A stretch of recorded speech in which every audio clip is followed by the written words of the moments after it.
Hello my dear friends, welcome back to S P Modi study Adda YouTube channel. History ಎಕ್ಸಾಮ್ನಲ್ಲಿ ಅತಿ ಹೆಚ್ಚು ಬಾರಿ ಕೇಳುವ ಪ್ರಶ್ನೆ ಯಾವುದು ಗೊತ್ತಾ? ಸಿಂಧು ನಾಗರಿಕತೆಯ ಲಕ್ಷಣಗಳು ಮತ್ತು ಉತ್ಖನನ ನಡೆದ ಸ್ಥಳಗಳು. ಈ ಎಲ್ಲ ನೋಟ್ಸ್ಗಳನ್ನು ಈ ವಿಡಿಯೋದಲ್ಲಿ ಚರ್ಚಿಸಲಾಗಿದೆ. ಹಾಗಿದ್ದರೆ ಬನ್ನಿ ವಿಡಿಯೋ ಪ್ರಾರಂಭಿಸೋಣ.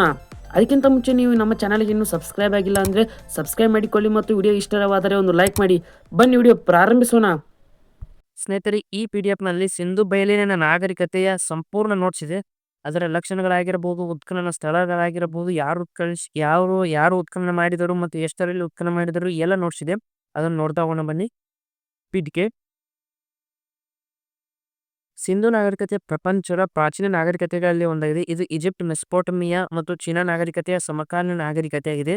1856ರಲ್ಲಿ ಸಿಂಧ್ನಲ್ಲಿ ರೈಲು ಮಾರ್ಗ ಹಾಕುವಾಗ ಕೆಲವು ಮೂರ್ತಿಗಳು ಮತ್ತು ಸೂಟೆ ಇಟ್ಟಿಗೆಗಳು ವಿಲಿಯಂ ಮತ್ತು ಜಾನ್ ಬ್ರನೆಲೋ ಎಂಬ ಇಂಜಿನಿಯರ್ಗಳು ನೋಡಿದರು. ಸ್ನೇಹಿತರೆ, ಇದು ಪೀಠಿಕೆಯಾಗಿ ಯೂಸ್ ಮಾಡಿ ನೀವು ಇದನ್ನ.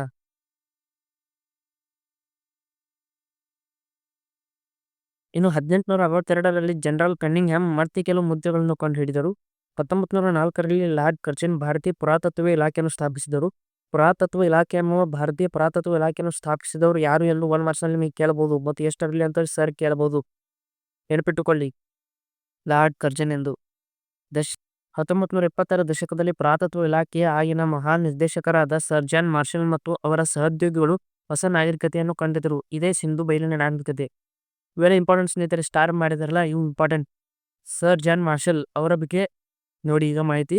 1923-24ರಲ್ಲಿ ಅದನ್ನು ಇಲಸ್ಟ್ರೇಟೆಡ್ ಲಂಡನ್ ನ್ಯೂಸ್ ಎಂಬ ಪತ್ರಿಕೆಯಲ್ಲಿ ಪ್ರಕಟಿಸಿ ಜಗತ್ತಿಗೆ ಪರಿಚಯ ಮಾಡಿಕೊಟ್ಟರು. ಯಾರು?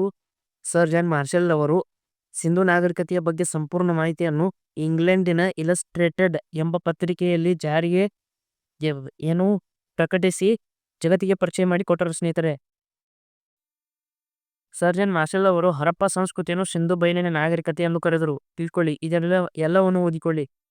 ಸಿಂಧು ನಾಗರಿಕತೆಯನ್ನು ಮೆಲುವಾ ಎಂದು ಯಾವ ನಾಗರಿಕತೆಯರು ಕರೆಯುತ್ತಿದ್ದರು ಎಂದು ಕೇಳಿದಾಗ ಮೆಸೊಪೊಟೇಮಿಯನ್ನರು ಸಿಂಧು ನದಿಯನ್ನು ಮೆಲುವಾ ಎಂದು ಕರೆಯುತ್ತಿದ್ದರು. ಓದಿಕೊಳ್ಳಿ. ಪ್ರಾಚೀನ ವಸ್ತುಗಳ ಸಂರಕ್ಷಣಾ ಕಾಯ್ದೆ 1861ರಲ್ಲಿ ಜಾರಿಗೆ ಬಂದಿತ್ತು. ಇನ್ನು ಸ್ನೇಹಿತರೆ, ಇಂಪಾರ್ಟೆಂಟ್ ಇಲ್ಲಿಗೆ ನೋಡಿ, ಮಾರ್ಕ್ ಮಾಡಿದ್ನೆಲ್ಲ ಸಿಂಧು ನಾಗರಿಕತೆಯ ಉತ್ಖನನಗಳು ಎಂದು. ಇದು ತುಂಬಾ ಇಂಪಾರ್ಟೆಂಟ್. ಇದು ಕೆಲವೊಂದಿಷ್ಟು ಲೈನ್ 5ರಿಂದ 6 ಲೈನ್ ಪೀಠಿಕೆಗೆ ಬರೆಯಿರಿ. ಕಾಲಗರ್ಭದಲ್ಲಿ ಅಡಗಿದ್ದ ಈ ಭವ್ಯ ನಾಗರಿಕತೆ ಕ್ರಿಸ್ತಶಕ 1856ರಲ್ಲಿ ಆಕಸ್ಮಿಕವಾಗಿ ಗೋಚರಕ್ಕೆ ಬಂದಿತ್ತು. ಇದನ್ನು ಓದಿಕೊಳ್ಳಿ. ಇದು 1 ಮಾರ್ಕ್ಸ್ನಲ್ಲಿ ಕೇಳಬಹುದು. ಯಾವ 1862ರಲ್ಲಿ ಜನರಲ್ ಕನ್ನಿಂಗ್ಹ್ಯಾಮ್ ಅವರು ಕೆಲವು ಸುಟ್ಟ ಇಟ್ಟಿಗೆಯನ್ನು ಪತ್ತೆ ಹಚ್ಚಲಾಯಿತು. ಇದನ್ನೆಲ್ಲವನ್ನು 1 ಮಾರ್ಕ್ಸ್ನಲ್ಲಿ ಕೇಳಬಹುದು. ಭಾರತೀಯ ಪುರಾತತ್ವ ಇಲಾಖೆಯನ್ನು ಯಾರು ಸ್ಥಾಪಿಸಿದರು, ಎಷ್ಟರಲ್ಲಿ ಸ್ಥಾಪಿಸಿದರು ಎಂದು ಕೇಳಬಹುದು. ಇನ್ನು ಕೆಲವು ಪ್ರಮುಖ ನಗರಗಳನ್ನು ಯಾರ್ಯಾರು ಕಂಡು ಹಿಡಿದರು ಎಂದು ಕೇಳ್ತಾರೆ ನೋಡಿ ಇಲ್ಲಿ. ದಯಾರಾಮ್ ಸಾಹನಿ ಅವರು ಹರಪ್ಪವನ್ನು 1921ರಲ್ಲಿ, R.D. ಬ್ಯಾನರ್ಜಿ ಅವರು ಮೊಹೆಂಜೊದಾರೊವನ್ನು 1922ರಲ್ಲಿ, SR ರಾವ್ ಗುಜರಾತಿನ ಕ್ಯಾಂಬೆ ತೀರದ ಲೋಥಾಲನ್ನು ಪತ್ತೆ ಹಚ್ಚಿದರು. ಕೇಳಿದ್ದಾರೆ ನೋಡಿ. ಇನ್ನು ಪ್ರಮುಖ ನಗರಗಳು ಇಲ್ಲಿ ಮಾರ್ಕ್ ಮಾಡಿದೆ ನೋಡಿ. ಪ್ರಮುಖ ನಗರಗಳು ಯಾವುವು ಎಂದು ನಿಮಗೆ 10 ಅಂಕ ಅಥವಾ 15 ಅಂಕಕ್ಕೆ ಕೇಳಬಹುದು ಸ್ನೇಹಿತರೆ. ಸಿಂಧು ಬಯಲಿನ ನಾಗರಿಕತೆಗೆ ಸಂಬಂಧಿಸಿದಂತೆ ಇದುವರೆಗೂ 1400 ನಿವೇಶಗಳು ಪತ್ತೆಯಾಗಿವೆ. ಅದರಲ್ಲಿ ಭಾರತದಲ್ಲಿ 918 ಮತ್ತು ಪಾಕಿಸ್ತಾನದಲ್ಲಿ 418 ಉಳಿದುಕೊಂಡಿವೆ.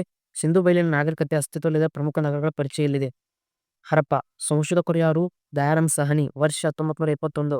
ಸ್ಥಳ ಪಂಜಾಬ್ನ ಮೆಂಟೆಗೊಮರಿ ಜಿಲ್ಲೆ, ಪಾಕ್ನಲ್ಲಿದೆ ಸ್ನೇಹಿತರೆ, ನೆನಪಿಟ್ಟುಕೊಳ್ಳಿ. ರಾವಿ ನದಿಗೆ ಎಡದಂಡೆ.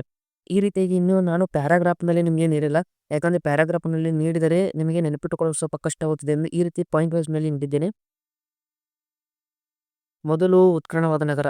ಸಿಂಧು ನಾಗರಿಕತೆಯಲ್ಲೇ ಮೊದಲು ಉತ್ಖನನವಾದ ನಗರ ಹರಪ್ಪ ನಗರ. ಸಿಂಧು ನಾಗರಿಕತೆಯ ಅತಿ ದೊಡ್ಡ ನಗರವು ಹರಪ್ಪ ನಗರವಾಗಿದೆ. ಇದು 3 ಮೈಲು ಸುತ್ತಳತೆ ಹೊಂದಿದ್ದು ಋಗ್ವೇದ 6ನೇ ಮಂಡಲವು ಇದನ್ನು ಹರಿಯ ಪ್ರಿಯ ಎಂದು ಕರೆದಿತ್ತು. ಈ ಹರಿಯ ಪ್ರಿಯ ಇದು ಹರಪ್ಪ ಎಂದು R.E.M. ವಿಲ್ಲರ್ ಕರೆದರು. ಇಲ್ಲಿ ಏನೇನೋ ದೊರೆತಿವೆ, ಸಾರ್ವಜನಿಕ ಉಗ್ರಾಣ ಮುದ್ರೆಗಳು ಎಲ್ಲವನ್ನು ಬರೆಯಲಾಗಿದೆ. ಇನ್ನೊಂದ್ಸಲಿ ಓದಿಕೊಳ್ಳಿ. ಇನ್ನು ಮೊಹೆಂಜೊದಾರೊನು ಸಹ ಈ ರೀತಿ ಪಾಯಿಂಟ್ ವೈಸ್ ನೀಡಿದ್ದೇನೆ. ಹೆಚ್ಚಿನ ನಗರಗಳನ್ನು ಇದೇ ರೀತಿ ಪಾಯಿಂಟ್ ವೈಸ್ನಲ್ಲಿ ನೀಡಿದ್ದೇನೆ, ಓದಿಕೊಳ್ಳಿ. ಮೊಹೆಂಜೊದಾರೋ ಎಲ್ಲಿದೆ? ಸಿಂಧು ನದಿಯ ಬಯಲಿನ ಬಲದಂಡೆಯಲ್ಲಿದೆ. ಸಂಶೋಧಕರು ರಕುಲ್ ದಾಸ್ ಬ್ಯಾನರ್ಜಿ. R.D. ಬ್ಯಾನರ್ಜಿ ಎಂದು ಕರೆಯುತ್ತಾರಲ್ಲ, ಅವರ ಪೂರ್ಣ ಹೆಸರು ರಕುಲ್ ದಾಸ್ ಬ್ಯಾನರ್ಜಿ. ವರ್ಷ 1922. ಸ್ಥಳ ಎಲ್ಲಿದೆ? ಪಾಕಿಸ್ತಾನ ಪ್ರಾಂತ್ಯ ಸಿಂಧ್ ಪ್ರಾಂತ್ಯದ ಲಾರ್ಖಾನ್ ಜಿಲ್ಲೆಯಲ್ಲಿದೆ. ಮೊಹೆಂಜೊದಾರೊವನ್ನು ಮಡಿದವರ ದಿಬ್ಬ ಎಂದು ಕರೆಯುತ್ತಾರೆ. ತಿಳ್ಕೊಳ್ಳಿ ಇದನ್ನ ಸಿಂಧ್ ಭಾಷೆಯಲ್ಲಿ. ಎಲ್ಲವನ್ನು ಓದಿಕೊಳ್ಳಿ. ನೋಟ್ಸ್ ನಿಮಗೆ ಸ್ಕ್ರೋಲ್ ಮಾಡ್ತಾ ಇದ್ದೀನಲ್ವ, ನಿಧಾನವಾಗಿ ಓದಿಕೊಳ್ಳಿ. ಇನ್ನು ಕಾಲಿಬಂಗನ್. ಸಂಶೋಧಕ ಘೋಷ್ ವರ್ಷ 1953 ಸ್ಥಳ ರಾಜಸ್ಥಾನ ಗಂಗಾನಗರ ಜಿಲ್ಲೆಯಲ್ಲಿದೆ. ನದಿ ಕಕ್ಕರ್ ನದಿಯ ದಡದಲ್ಲಿದೆ. ಯಾವುದು ಕಾಲಿಬಂಗನ್. ಸ್ನೇಹಿತರೆ ಇದು ಸಂಪೂರ್ಣವಾಗಿ ಬಾಗಲಕೋಟೆ ಯೂನಿವರ್ಸಿಟಿಯಿಂದ ಎಕ್ಸ್ಪರ್ಟ್ ಸರ್ಗಳಿಂದ ಇದು ನಿರ್ಮಾಣವಾಗಿದೆ. ನಾನು ಕೆಲವುಗಳನ್ನು ನಿಮಗೆ ಬದಲಾವಣೆ ಮಾಡಿ ಯಾವ ಇಂಪಾರ್ಟೆಂಟ್ ಅನ್ನು ತಿಳಿಸ್ತಾ ಇದ್ದೇನೆ, ಅದನ್ನು ನೀವು ನೆಗ್ಲೆಕ್ಟ್ ಮಾಡಿಕ್ಕೆ ಹೋಗಬೇಡಿ. ಇಲ್ಲಿ ಏನೇನೋ ದೊರೆತಿವೆ ಪ್ಯಾರಾಗ್ರಾಫ್ ಮೇಲೆ ನೀಡಿದ್ದೇನೆ ನೋಡಿಕೊಳ್ಳಿ. ಇನ್ನು ಲೋಥಾಲ್ ಸಂಶೋಧಕರು SR ರಾವ್ ವರ್ಷ 1953ರಲ್ಲಿ ಎಲ್ಲಿದೆ? ಗುಜರಾತಿನ ಕ್ಯಾಂಬೆ ತೀರದಲ್ಲಿದೆ. ಇದರ ವಿವರಣೆ ಇಲ್ಲಿದೆ. ಇನ್ನು ಚಾನುಗಾರು ಸ್ನೇಹಿತರೆ ನಾನು ಯಾವ್ಯಾವ ಸ್ಥಳಗಳನ್ನು ನೀಡುತ್ತಾ ಇದ್ದೇನೋ ಅವೆಲ್ಲವೂ ಹೆಚ್ಚು ಪ್ರಾಮುಖ್ಯತೆ ಗಳಿಸಿದ ಸ್ಥಳಗಳಾಗಿವೆ. ಇನ್ನು ಸಂಶೋಧಕ ಎನರ್ಜಿ ಮಂಜುನಾಥ್ ವರ್ಷ 1931 ಮೇಂಜೋದಾರೋ ದಕ್ಷಿಣಕ್ಕೆ 130 ಕಿಲೋಮೀಟರ್ದಲ್ಲಿ ದೂರದಲ್ಲಿದೆ. ಸಿಂಧು ನದಿಯ ಎಡದಂಡೆಯಲ್ಲಿದೆ. ಸ್ನೇಹಿತರೆ ಇದು ನಿಮಗೆ ಕಾಂಪಿಟೇಟಿವ್ ಎಕ್ಸಾಮ್ ಸಹ ಹೆಲ್ಪ್ ಆಗಬಹುದು. ಯಾಕೆಂದರೆ ಈಗ ಟ್ರೆಂಡ್ ಚೇಂಜ್ ಆಗಿದೆ. ಮೊದಲು ಮೇಲೆ ಮಾತ್ರ ಈ ಕೆಲವು ಪ್ರಶ್ನೆಗಳನ್ನು ಕೇಳುತ್ತಿದ್ದರು, ಆದರೆ ಈಗ ಡೆತ್ ಆಗಿ ಕೇಳ್ತಾ ಇದ್ದಾರೆ. ಓದಿಕೊಳ್ಳಿ ಎಲ್ಲವನ್ನು, ನೆಗ್ಲೆಕ್ಟ್ ಮಾಡಲಿಕ್ಕೆ ಹೋಗಬೇಡಿ. ಬನವಾಲಿ ಹರಿಯಾಣದ ಹಿಸ್ಸಾರ್ ಜಿಲ್ಲೆಯಲ್ಲಿದೆ. ಇಲ್ಲಿ ಸಿಂಧೂ ಜನರ ಬಾರ್ಲಿ ಧಾನ್ಯ ದೊರೆತಿದೆ. ಬಾರ್ಲಿ ಧಾನ್ಯ ಹೆಚ್ಚಿಗೆ ಎಲ್ಲಿ ದೊರೆತಿದೆ ಅಂದರೆ ಬನವಾಲಿ ಸ್ನೇಹಿತರೆ. ಇಲ್ಲಿ ಜೇಡಿ ಮಣ್ಣಿನ ಗೊಂಬೆ ಆಟಿಕೆಗಳು, ಟೆರ್ರಾಕೋಟಾ ನೇಗಿಲು, ಅರಳಿ ಎಲೆ ಗಾತ್ರದ ಕಿವಿ ಉಂಗುರ, ಮೂಳೆಗಳು ಏನೇನು ದೊರೆತಿವೆ ಎಲ್ಲವನ್ನು ಇಲ್ಲಿ ಕೊಟ್ಟಿದ್ದೇನೆ. ಇನ್ನು ರಾಖಿಗರ್ ಹರಿಯಾಣದಲ್ಲಿದೆ. 1977ರಲ್ಲಿ ಶೋಧನೆ ಮಾಡಲಾಯಿತು. ಇಲ್ಲಿ ಸ್ತ್ರೀಯರ ಸಮಾಧಿ ಅವಶೇಷಗಳು ದೊರೆತಿವೆ. ರೋಜಿಡಿ ಆಯ್ತು, ರೂಪಾರ್ ಸ್ನೇಹಿತರೆ ಅದು ಕೂಡ ಇಂಪಾರ್ಟೆಂಟ್. ರಂಗಪುರ ಇಂಪಾರ್ಟೆಂಟ್, ಎಲ್ಲವೂ ಇಂಪಾರ್ಟೆಂಟ್. ದೋರವೀರ ಸ್ಥಳ ಕಚ್ನಲ್ಲಿದೆ. ವರ್ಷ 1990-91ರಲ್ಲಿ ಸಂಶೋಧಕ JP ಜೋಡಿ ಆಗಿರ್ಬೋದು. ಜೋಶಿ ಅಂತ ಅದು. ಹರಪ್ಪ ಮೆಂಜದಾರೋ ಮತ್ತು ಕಾನವೇಲಿ ವಾಲಗಳ ನಂತರ 4ನೇ ದೊಡ್ಡ ನಗರವಿದು. ಯಾವುದು? ಧೋಲವೀರ. ಇನ್ನು ಕೊಟ್ಟಾಜಿ ಆಗಿರ್ಬೋದು. ಸ್ನೇಹಿತರೆ ಧೋಲವೀರ, ರಂಗಪುರ, ರೂಪಾರ್ ಇವು ಸಹ ಇಂಪಾರ್ಟೆಂಟ್ ಆಗಿವೆ. ಇನ್ನು ಮಾರ್ಕ್ ಮಾಡ್ತಿದ್ದೇನೆ ಅಲ್ಲ, ಸಿಂಧು ನಾಗರಿಕತೆಯ ಪ್ರಮುಖ ಲಕ್ಷಣಗಳು ಇವು ಸ್ನೇಹಿತರೆ, ಇದು ಇಂಪಾರ್ಟೆಂಟ್. ಆಗಲೇ ಸಿಂಧು ನಾಗರಿಕತೆಯ ಪ್ರಮುಖ ಸ್ಥಳಗಳು ಯಾವುವು ಅದು ಇಂಪಾರ್ಟೆಂಟ್, ಮತ್ತು ಸಿಂಧು ನಾಗರಿಕತೆಯ ಪ್ರಮುಖ ಲಕ್ಷಣಗಳು ಈ ಎರಡು ಕ್ವಶನ್ಗಳು ತುಂಬಾ ಇಂಪಾರ್ಟೆಂಟ್ ಸ್ನೇಹಿತರೆ. 10 ಅಥವಾ 15 ಅಂಕಗಳಿಗೆ ಸಹ ಕೇಳಬಹುದು. ಇನ್ನು ನಗರ ಯೋಜನೆ, ಈ ಲಕ್ಷಣ ಸ್ನೇಹಿತರೆ, ನಗರ ಯೋಜನೆ ಇದೆಲ್ಲ ಓದಿಕೊಳ್ಳಿ. ಇದನ್ನ ಸ್ಕ್ರೋಲ್ ಮಾಡ್ತಾ ಇದ್ದೀನಿ ಅಲ್ವಾ ನಿಧಾನವಾಗಿ.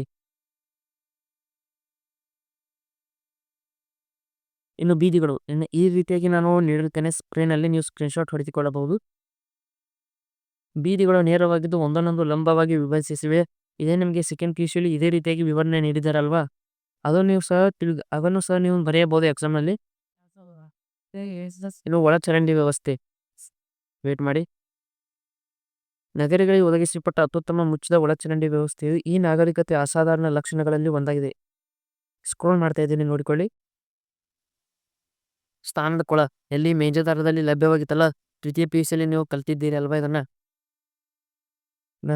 ನಾನು ಸ್ಕ್ರೋಲ್ ಮಾಡ್ತಾ ಇರ್ತೇನೆ, ನೀವು ಸ್ಕ್ರೀನ್ಶಾಟ್ ತೆಗೆದುಕೊಂಡು ನೋಟ್ಸ್ ನೀವು ರೆಡಿ ಮಾಡಿಕೊಳ್ಳಬಹುದು. ಇನ್ನು ಕಟ್ಟಡಗಳಾಗಿರ್ಬೋದು. ಇಷ್ಟೆಲ್ಲ ವಿವರಣೆಯನ್ನು ನೀವು ಎಕ್ಸಾಮ್ನಲ್ಲಿ ಪಾಯಿಂಟ್ ಹಾಕಿ ಬರೆಯಬೇಕೆಂದು ಏನಿಲ್ಲ. ಕೆಲವು ಇಂಪಾರ್ಟೆಂಟ್ ಲೈನ್ಗಳನ್ನು ಬರೆದರೆ ಮಾತ್ರ ಸಾಕು ಸ್ನೇಹಿತರೆ. ಯಾಕೆ ನಾನು ಇಷ್ಟೆಲ್ಲ ವಿವರಣೆಯನ್ನು ನಿಮಗೆ ನೀಡುತ್ತಿದ್ದೇನೆ ಅಂದರೆ, ಈಗ ಟ್ರೆಂಡ್ ಚೇಂಜ್ ಆಗಿದೆ ಅಲ್ವಾ, ಕಾಂಪಿಟೇಟಿವ್ ಎಕ್ಸಾಮಲ್ಲಿ ತುಂಬ ಡೆತ್ ಆಗಿ ಕೇಳ್ತಾ ಇದ್ದಾರೆ. ಅದಕ್ಕೆ ನಾನು ಈ ರೀತಿಯಾಗಿ ಡೆತ್ ಆಗಿ ಎಲ್ಲ ನೋಟ್ಸ್ ನೀಡ್ತಾ ಇದ್ದೇನೆ ನಿಮಗೆ.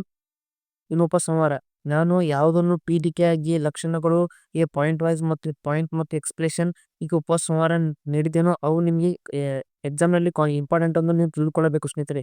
ಯಾಕಂದರೆ ನಾನು ಯಾವ ಇಂಪಾರ್ಟೆಂಟ್ ಇದೆಯೋ ಅದನ್ನು ಮಾತ್ರ PDK ಲಕ್ಷಣಗಳು ಮತ್ತು ಉಪಸಂಹಾರ ಎಂದು ಸಿಸ್ಟಮ್ಯಾಟಿಕ್ ಆಗಿ ನಿಮಗೆ ನೀಡಿರುತ್ತೇನೆ. ಈ ಮೇಲೆ ಎಲ್ಲ ಅಂಶಗಳನ್ನು ಪರಿಗಣನೆಗೆ ತೆಗೆದುಕೊಂಡರೆ ನಾವು ಅಧ್ಯಯನಶೀಲರಾದಾಗ ನಮಗೆ ಸಿಂಧೂ ನಾಗರಿಕತೆಯು ಅತ್ಯಂತ ಮುಂದುವರೆದ ನಾಗರಿಕತೆಯಾಗಿತ್ತು ಎಂಬುದು ತಿಳಿದು ಬರುತ್ತದೆ. ಹಾಗಾಗಿ ಇದನ್ನು ಕ್ಲಾಸಿಕಲ್ ಸಿವಿಲೈಸೇಷನ್ ಆಫ್ ಇಂಡಿಯಾ ಎಂದು ಕರೆಯುವುದು ಸಮರ್ಥನೀಯವಾಗಿದೆ. ಆಯ್ತು ಸ್ನೇಹಿತರೆ, ಇದು ಉಪಸಂಹಾರ ಆಯಿತು. 2 ಕ್ವಶನ್ ಅನ್ನು ಈ ವಿಡಿಯೋದಲ್ಲಿ ನೀವು ನೋಡಿದ್ದೀರಾ. ಇನ್ನು ಮುಂದುವರೆದ ಯಾವ ಇಂಪಾರ್ಟೆಂಟ್ ಕೇಳ್ತಾರೆ ಎಂದು ಮುಂದಿನ ವಿಡಿಯೋದಲ್ಲಿ ನಾನು ಹಾಕ್ತೇನೆ.